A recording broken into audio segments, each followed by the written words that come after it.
آج ہم پڑھ رہے ہیں سورہ ابراہیم کی آیت نمبر 14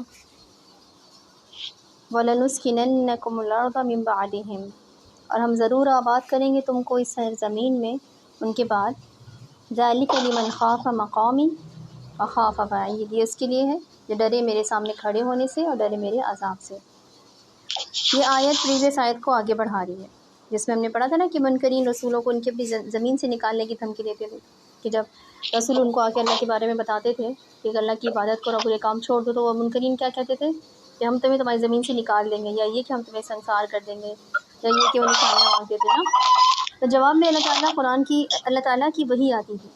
کیا آتی ہے کہ ہم ضرور اچھا پہلے اس سے پہلے کی آیت میں ہے کہ ہم ضرور ان ظالموں کو ہلاک کر دیں گے، ٹھیک ہے. اور اس میں اس آیت میں کیا ہے کہ ہم ضرور آباد بھی کریں گے، ان کو ہلاک بھی کر دیں گے جو ظالم ہیں، اور اس کے بعد ہم تمہیں آباد کریں گے. اور آباد کرنے کے لیے جو لفظ آیا ہے وہ ہے لَنُسْكِنَنَّكُمْ. لَنُسْكِنَنَّكُمْ میں لام جو ہے وہ لام التوکید ہے، جیسے ہم نے پڑھا. اسلام کی اہمیت پہلے بھی کے آغاز میں لام سے زور دینے کے لیے آتا ہے نا کسی بات کو. اسلام کا قسم پہلے پڑھ چکے. ایک دفعہ پھر اسلام کو اللہ تعالیٰ نے استعمال کر کے اپنی بات پہ زور دیا ہے کہ ہم ضرور بالضرور، یعنی ایک طرح سے اللہ کا وعدہ بیان کیا جا رہا ہے. اور وہ وعدہ کیا ہے اور کس کے لیے ہے، اس کو ذرا گہرائی میں جا کے دیکھتے ہیں. لَنَسْكُنَنَّكُمْ کا جو اصل فعل ہے وہ ہے سکنا، یعنی آباد کرنا. سکنا کا مطلب خاموش ہو جانا، ٹھہر جانا، رک جانا، کسی چیز کو ٹھہرا دینا، خاموش کروا دینا، سکون میں آ جانا. جیسے ہم نے پڑھتے ہیں نا یہ سکون، جزم جسے کہتے ہیں ہم اپنے اردو میں، جیسے ہم جزم کہتے ہیں، جیسے کسی لفظ کے اوپر ہوتا ہے چھوٹا سا دال کی طرح بنا ہوا، تو اس کو سکون بھی کہتے ہیں. صحیح. اور سکنا کے ایک اور مطلب ہوتا ہے کسی گھر میں رہائش پذیر ہونا بغیر کرائے کے. دوسرا معنی کسی کو کہیں سیٹل کروانے کا بھی ہے. اور اس کا ایک اور مطلب یہ بھی ہوتا ہے کہ کسی چیز کو دوسری چیز میں داخل ہونے دینا، جیسے پانی کو زمین میں سیٹ کر جانا. تو ہم نے کیا پڑھا کہ اللہ کا وعدہ ہے کہ وہ ہمیں ضرور ہماری زمین میں سکنا کروائے گا. اسی سکنا سے لفظ سکونت اختیار کرنا یا ساکن ہو جانا بھی اردو میں بھی ہم استعمال کرتے ہیں. مسکن کا لفظ جیسے آتا ہے نا، سکون بھی اسی سے ہے. لیکن علماء کا یہ کہنا ہے کہ سکون سکینیت والا عبرانی زبان سے لیا گیا ہے، جبکہ سکنا ساکن ہونا، ٹھہر جانا، یہ عرمک، یہ سیریک زبان سے ہے. تو ترجمہ کرتے وقت ہم اس کو یوں بیان کرتے ہیں کہ ہم ضرور تمہیں زمین میں بسا دیں گے یا آباد کر دیں گے. لیکن جب آپ اس کی لفظ کی گہرائی میں جاتے ہیں، جب اس پہ تدبر کرتے ہیں، تو سکنا کا کیا مطلب نکلتا ہے. اس کا مطلب صرف بسا دینا نہیں ہے، اس کا مطلب ہے بنا کسی کرائے کے رہنا. یہ چھوٹی سی تفصیل ہمارے لیے اس کے معنی کو مزید وسیع کر دیتی ہے. بھلا کیسے؟ آیت کو دوبارہ دیکھیں. ہم ضرور تمہیں آباد کریں گے زمین میں ان کے بعد. زمینی عرض کیا ہوتی ہے؟ وَلَنُسْكِنَنَّكُمْ الْأَرْضَ مِن بَعْدِهِمْ، ان کے بعد. زمین عرض کیا ہوتی ہے کہ اگر سیاق و سباق کی روح سے دیکھیں تو پہلے کفار نے پیغمبروں کو ان کی اپنی زمین سے نکالنے کی دھمکی دی تھی نا، کہ اگر تم نے تبلیغ نہیں چھوڑی، اگر تم نے اللہ کا نام لینا بند نہیں کیا، یا اگر تم نے ہم جو کرتے آ رہے ہیں ہمیں اس سے روکنا بند نہیں کیا، تو ہم کیا کریں گے، تمہیں یہاں سے نکال دیں گے. پیغمبروں کے قصے میں ہم نے یہی پڑھا ہے نا. تو پہلے تو انہوں نے جنا دھمکی دی تھی نا. اور زمین کا ایک ترجمہ ہم نے ڈومین بھی کیا تھا، یعنی اپنے معاشرے میں یا سوشل سرکل میں جہاں انسان کا اٹھنا بیٹھنا ہوتا ہے، وہ کیا کرتے ہیں، اللہ کا حکم مانتے ہوئے ہمیں اسی ڈومین کو کھونے کا خوف ہوتا ہے. اور اکثر ایسا ہوتا بھی ہے کہ ہم اپنے ڈومین میں اکیلے رہ جاتے ہیں. اور یہاں اللہ تعالیٰ ہم سے کیا وعدہ کر رہے ہیں کہ وہ ہمیں بالکل اسی زمین پہ آباد کرے گا، اسی ڈومین میں ہمیں آباد کرے گا، وہیں ہمیں سکونت اختیار کرنے دے گا، اسی معاشرے میں ہمارے پیر مضبوط کرے گا جہاں اللہ کا حکم رائج کرنے کے بعد ہماری ٹانگیں کھینچی جانے لگی تھیں. اور اس سکونت کا کوئی کرایہ یا قیمت بھی نہیں ہوگی. ہم کو زندگی میں بہت سی نعمتوں کی قیمت ادا کرنی ہوتی ہے. جیسے کہ یاد ہے نا، آپ نے بھی مجھے بتایا تھا کہ امریکہ تک آنے کے لیے، آئی تھنک امریکہ ہی بتائی تھی نا، آپ کون سے اسٹیٹ میں پھر سے بھول گئی. تو وہاں پر آنے کے لیے آپ کو کتنی قیمت ادا کرنی پڑی، کیا کچھ قربانیاں نہیں دینی پڑی. بڑے بڑے عہدوں میں پہنچنے کی قیمت ہوتی ہے نا. جیسے ایک سمپل سی ایگزامپل ہے، اگر میں جو ہے ایک ٹیچر ہوں، تو میں اس ٹیچر تک یہ درجے تک پہنچنے کے لیے میں نے کتنی زیادہ محنت کی ہوگی، کتنی ساری میں نے کتابیں پڑھی ہوں گی، کتنے سارے کورسز کرے ہوں گے، کتنے کچھ میں نے اس میں فیسیں وغیرہ دی ہوں گی. ٹھیک ہے. اس طرح سے اگر کوئی ایک رائٹر ہے تو اس نے اس رائٹر کے اس مقام تک پہنچنے کے لیے اس نے درجن بھر یا سے بھی زیادہ کتابیں لکھی ہوں گی، اس کی لکھ کے اس کے ہاتھوں میں درد ہو چکا ہوگا. ٹھیک ہے. تو اسی طرح سے جب کسی عہدے تک ہم پہنچتے ہیں تو وہ اس کی ہمیں قیمت دینی پڑتی ہے. کافی اذان ہو رہی ہے، ایک منٹ.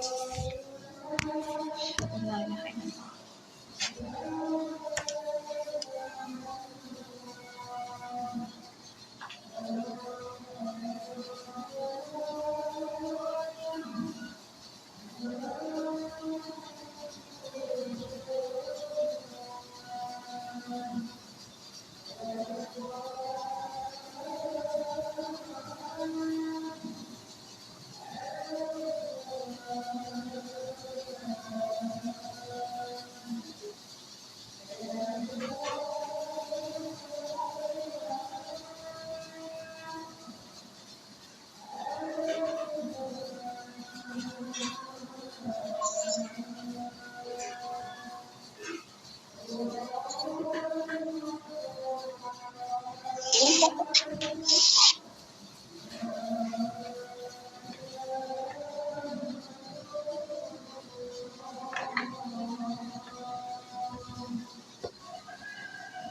تو ہم پڑھ رہے تھے کہ کسی بھی عہدے تک پہنچنے کے لیے ہمیں کیا کرنی پڑتی ہے، اس کی قیمت ادا کرنی پڑتی ہے کسی کریئر کو بنانے کے لیے، ٹھیک ہے.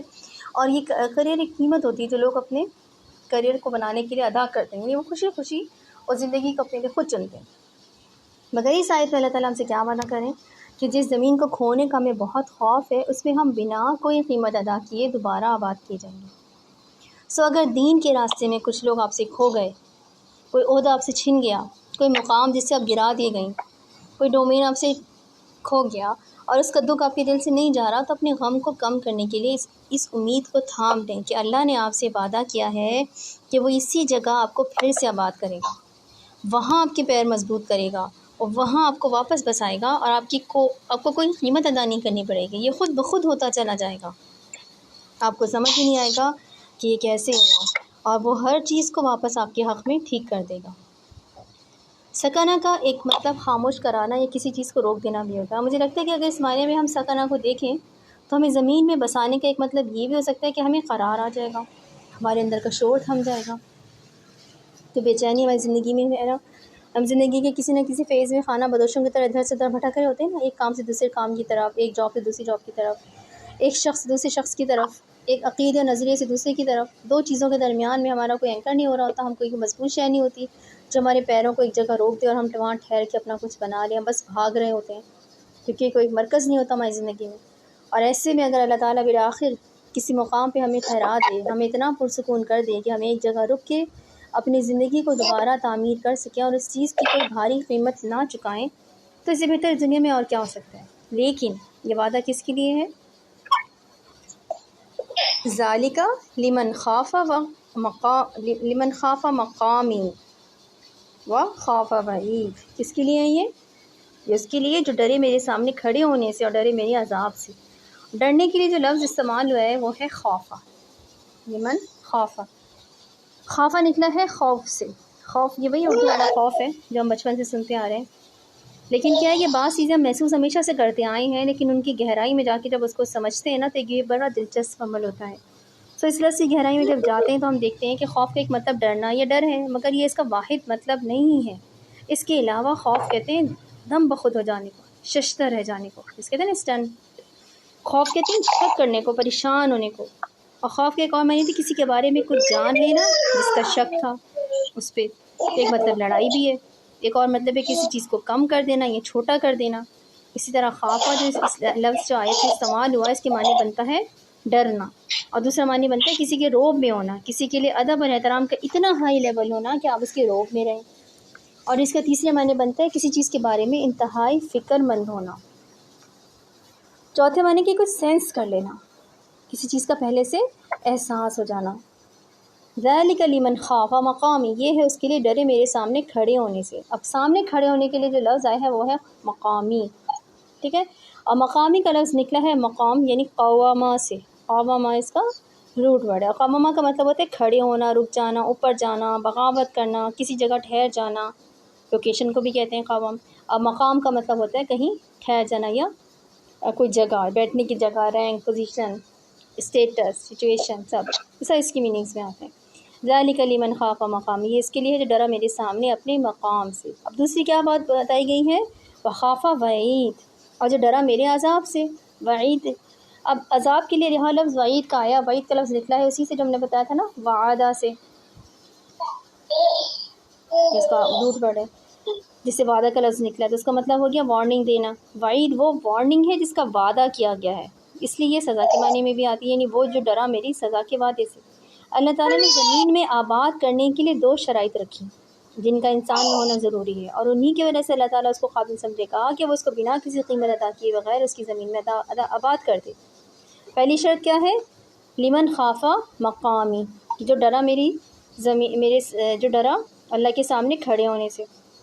یعنی پہلی شرط کیا ہوگی؟ اللہ کے سامنے کھڑے ہونے سے ڈرنا. اس کا کیا مطلب ہے نا کہ اللہ تعالیٰ کے سامنے قیامت کے دن کھڑے ہونے سے ڈرنا اور اپنے اعمال کا جائزہ لیتے رہنا. گناہ کرنے سے پہلے سوچنا کہ کل کو اللہ کو کیا منہ دکھانا ہے، اس بڑے دن کا خیال ہمیشہ ذہن میں رہنا کہ جب ہم اللہ کے روبرو پیش کیے جائیں گے تب ہم ہوں گے اور ہمارا اللہ ہوگا، اور وہ ہم سے پوچھے گا کہ میں نے اس امتحان کی جگہ تمہیں بھیجا تھا اپنا نائب بنا کے، تم نے وہاں انصاف قائم کرنا تھا، دوسرے انسانوں کے ساتھ بھلائی کرنی تھی اور میری عبادت کرنی تھی، اب بتاؤ تم نے کیا کیا؟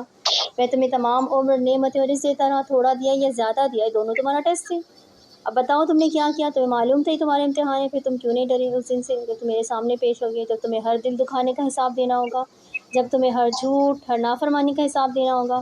میں نے تو تمہیں کسی اور مقصد کے لیے بھیجا تھا زمین پر، تم کن چیزوں میں گم ہو گئے تھے؟ یہ وہ جگہ ہے جہاں ہم سب نے ایک دن کھڑا ہونا ہے۔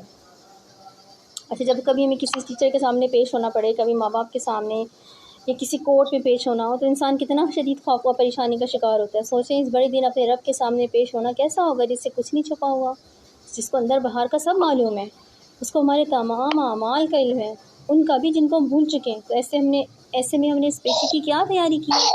دیکھا جائے تو یہ بات اس پیشی کی تیاری کی بھی نہیں ہو رہی ہے، یہاں بات اس پیشی سے ڈرنے کی ہے، یہاں بات سزا کے وعدے سے ڈرنے کی ہے۔ یہاں ہم اس لفظ وعید کا ترجمہ عذاب کر دیتے ہیں، لیکن دیکھا جائے تو عذاب نہیں کہا گیا یہاں پہ اللہ تعالیٰ نے یہ نہیں فرمایا کہ وہ جو میری جہنم سے ڈرا یا میری سزا سے ڈرا، بلکہ سزا کے وعدے سے ڈرا یا میری وارننگ سے ڈرا۔ وارننگ سزا تو نہیں ہوتی نا، وارننگ تو سزا کا وعدہ ہوتا ہے۔ تو مقام کا ایک دوسرا مطلب انسان کی پوزیشن، رینک یا اسٹیٹس بھی ہوتا ہے۔ ایک بڑے دن ہم نے اللہ تعالیٰ کے سامنے پیش ہونا ہے، لیکن اس سے پہلے ہر نماز میں ہم اس کے سامنے کھڑے ہوتے ہیں نا، پیش ہوتے ہیں اس کے سامنے، اس وقت ہمارا اللہ کے سامنے کیا مقام ہوتا ہے؟ ہمارے اعمال نے ہماری پوزیشن کیا بنا رکھی ہوتی ہے؟ کبھی سوچا ہے ہماری پوزیشن اللہ کے سامنے کس چیز سے خراب ہوتی ہے؟ میرا خیال ہے کہ ہماری پوزیشن سب سے زیادہ وہ گناہ خراب کرتے ہیں جو یا تو ہم تنہائی میں کرتے ہیں یا جو ہماری کردار کو خراب کرتے ہیں، جیسے جھوٹ، بددیانتی وغیرہ۔ یہ سارے گناہ مل جل کے ہمارا مقام اللہ کے سامنے خراب کرتے ہیں۔ ہمیں اس بات کے لیے فکر مند رہنا چاہیے کہ اس وقت میرا اللہ تعالیٰ کے سامنے کیا اسٹیٹس ہے۔ یہ دنیا ہماری نہیں ہے، اس دنیا کی کوئی چیز ہماری نہیں ہے، اس دنیا کے لوگ ہمارے نہیں، اگر کوئی ہے تو اللہ تعالیٰ ہے، بس ایک رب ہمارا ہے نا۔ اس لیے بس یہی خیال ہونا چاہیے کہ اللہ کے سامنے میرا مقام کیا ہے۔ اللہ جو مجھے ہر وقت دیکھ رہا ہے، جس نے مجھے نظر میں رکھا ہوا ہے، اور اس سے زیادہ نہ کوئی مجھے جانتا ہے نہ کوئی مجھے دیکھتا ہے، اس رب کے سامنے میرا کیا امیج ہے، میں اس کے سامنے کس طرح کا انسان ہوں۔ جو انسان اس بات کے لیے پریشان رہتا ہے نا، اس کے اعمال پھر ری شیپ کرنے لگتے ہیں۔ وہ گناہ کرنے سے پہلے سوچتا ہے کہ اللہ تعالیٰ کے سامنے میرا امیج خراب ہو جائے گا، وہ توبہ کرتا ہے تو اس کو تسلی ہوتی ہے کہ اب میرا امیج بہتر ہو گیا ہوگا۔ اس کو جھوٹ بولنے سے شرم آتی ہے کہ اللہ تعالیٰ کے سامنے میری پوزیشن کتنی ڈاؤن چلی جائے گی، میں رتبے میں کم ہو جاؤں گی۔ انسان کو اپنے امیج اور اسٹیٹس کی پرواہ کیوں ہوتی ہے؟ نارملی ہم لوگوں کے سامنے اپنے اسٹیٹس یا اپنی امیج کی پرواہ کیوں کرتے ہیں؟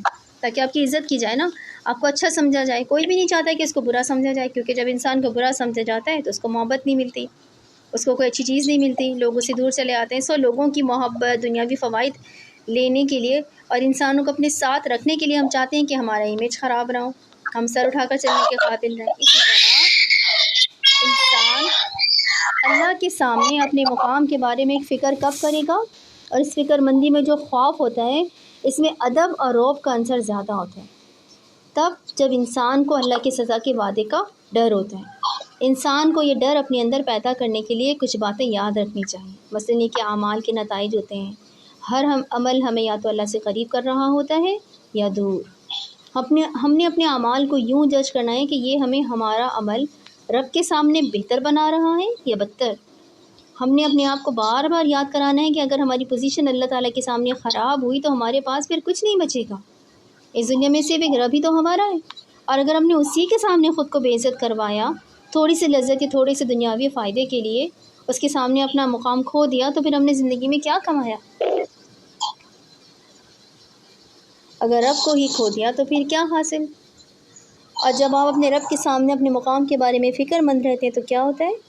تو وہ رب آپ کے مقام کو اس دنیا میں بھی مضبوط کرتا ہے، وہ آپ کے قدم مضبوط کرتا ہے۔ آپ اپنے مقام کی پرواہ کرتے ہیں تو وہ آپ کی سکونت کو بہتر بناتا ہے، آپ کے دشمنوں کو ہلاک کر دیتا ہے، وہ آپ کی مخالفتوں کو ختم اور بے معنی کرا دیتا ہے۔ ایک طرح سے دیکھا جائے تو آپ کے مسائل حل کرنے کی ذمہ داری لے لیتا ہے۔ آپ نے بس اپنے ہر عمل کو کرنے سے پہلے اللہ کے سامنے اپنے مقام کی فکر کرنی ہے، اور یوں اللہ تعالیٰ آپ کے ان مسئلوں کا ذمہ بھی خود لے لیتا ہے، وہ آپ کی زندگی کو سیٹ کر دیتا ہے، اور جو لوگ آپ کو سیٹ نہیں ہونے دے رہے ہوتے ان کو وہ آپ کی زندگی سے ہی مٹا دیتا ہے۔ ہم اس کے برعکس کرتے ہیں، اللہ کا حکم مانتے ہیں، ہمیں خوف اپنے مقام کا نہیں، اپنے ڈومین کو کھو دینے کا ہوتا ہے۔ اللہ کے سامنے اپنے مقام کا نہیں، لوگوں کے درمیان اپنے مقام کی فکر ہوتی ہے۔ مگر یہاں ہمیں یہ بتایا جا رہا ہے کہ ہم نے خوف اپنی زمین کو کھونے کا نہیں کرنا، ہم نے خوف اللہ کے سامنے اپنے مقام سے گرنے کا کرنا۔ صرف یہی نجات کی ایک صورت ہے جس میں ہم اپنی دنیا اور آخرت دونوں بچا لیں گے۔ یہاں ایک بات جو مجھے بہت انٹرسٹنگ نظر آئی وہ یہ کہ اللہ تعالیٰ نے پریویس آیت میں کیا بتایا کہ وہ ظالموں کو ہلاک کر دے گا۔ اور ظالم کون تھے؟ ظلم کا مطلب ہم نے پڑھا ہے نا کہ کسی چیز کو اس کی اصل جگہ سے ہٹا دینا۔ سو ظالم وہ تھے جنہوں نے آپ کو آپ کے اصل مقام سے ہلا دیا تھا۔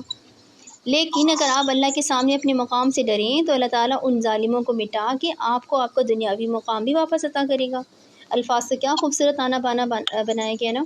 یہاں جس کو سمجھنے کے لیے الفاظ کا تعاقب ضروری ہے، اگر ہم ڈکشنری نہ کھولتے تو ہم یہ سمجھتے کہ سکانہ کا مطلب تو آباد کرنا ہے، کہ ترجمے میں بھی یہی لکھا ہوتا ہے، and we will surely cause you to dwell in the land after them نا۔ ظالم کا مطلب کیا ہے؟ ظلم ڈھانے والا۔ اور مقام کا کیا مطلب ہو گیا؟ کھڑے ہونا۔ یہاں پہ لکھا ہے نا my position and fears my threat. لیکن ڈکشنری کھولنے سے ہمیں معلوم ہوا کہ ان تینوں الفاظ میں کچھ کامن ہے، یہ تین ایک دوسرے سے جڑے ہوئے ہیں۔ آج سونے سے پہلے ان آیت کے بارے میں سوچیے گا ضرور، اور آپ کی اسائنمنٹ کیا ہے کہ آپ نے اپنے دل میں سوچنا ہے کہ اللہ تعالیٰ کی نظر میں آپ کا مقام کیا ہے۔ آپ کو اپنے اعمال خود اچھے سے معلوم ہے، اپنے اعمال و کردار کو ذہن میں رکھ کے اپنا مقام سوچیں، اور اگر آپ کو خوف آئے کہ یہ مقام اچھا نہیں ہے تو یہ بھی اچھی بات ہے، کیونکہ پھر آپ ان لوگوں میں سے ہو جائیں گے جو اس کیٹیگری میں آ جائیں گے جو اس بارے میں فکر مند رہتے ہیں۔ اور اگلا اسٹیپ کیا ہوگا پھر؟ اپنے مقام کو اللہ کے سامنے بہتر بنانا۔ اگر آپ کو لگتا ہے کہ آپ کا مقام اونچا نہیں ہے تو وہ ایک دن میں اونچا ہو بھی نہیں جائے گا۔ ہمیں اس مقام کو بہتر بنانے کے لیے ہر روز محنت کرنی ہوتی ہے، اور اسی محنت کو کرنے کے لیے ہم قرآن کے اسٹوڈنٹ ہیں، کیونکہ یہ کتاب ہمیں سکھائے گی کہ ہمیں اپنے اللہ کے سامنے اپنے مقام کو کیسے بہتر بنانا ہے۔